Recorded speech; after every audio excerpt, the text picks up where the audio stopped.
on Kids Plays Live. I just caught wind that our buddy Wyatt in Ohio turned into a big high-fiver yesterday. So we're a little late, but happy birthday week to you, Wyatt. 5 years old. Do you remember being 5 years old, Tori? I think... Remember anything specific? I might have lost my first tooth at 5.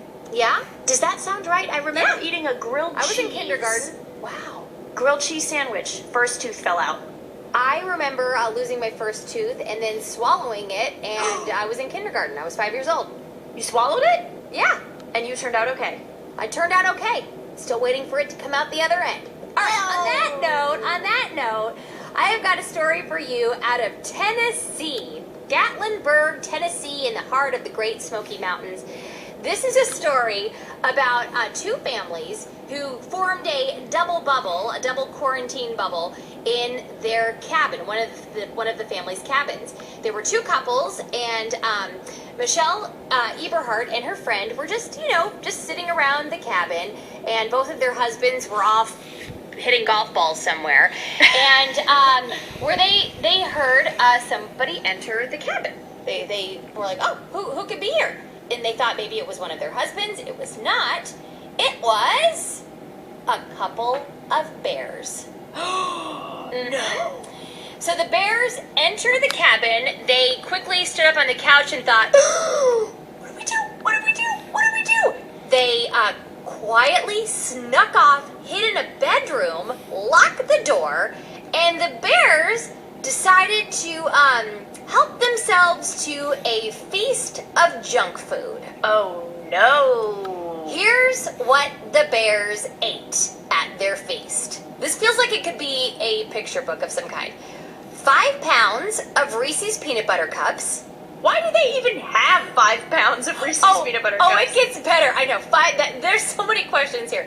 1 pound of M&Ms. 2 pounds of Sour Patch Kids. What? 2 bags of chips. 2 Diet Cokes. And 20 Zyrtex, which is an over-the-counter allergy medication. What? Suddenly, the bears breaking into the house is not the most interesting part of this story. I should also note, there were no kids. And I'm assuming that the reason why these people were out at this cabin was to safely socially distance, kind of get away. And so when they did, I'm sure they did a big shopping trip before they went out. And what did they think to buy? They were like, should we get maybe a lot of granola bars or maybe some fruit, things that will keep us full for a long time? No, let's just get all the candy we can fit. That's what they did. 5 pounds. Do you know how much that is? 5 pounds of Reese's peanut butter cups, 1 pound of M&Ms, 2 pounds of Sour Patch Kids, 2 bags of chips, 2 Diet Cokes, and then 20 allergy pills.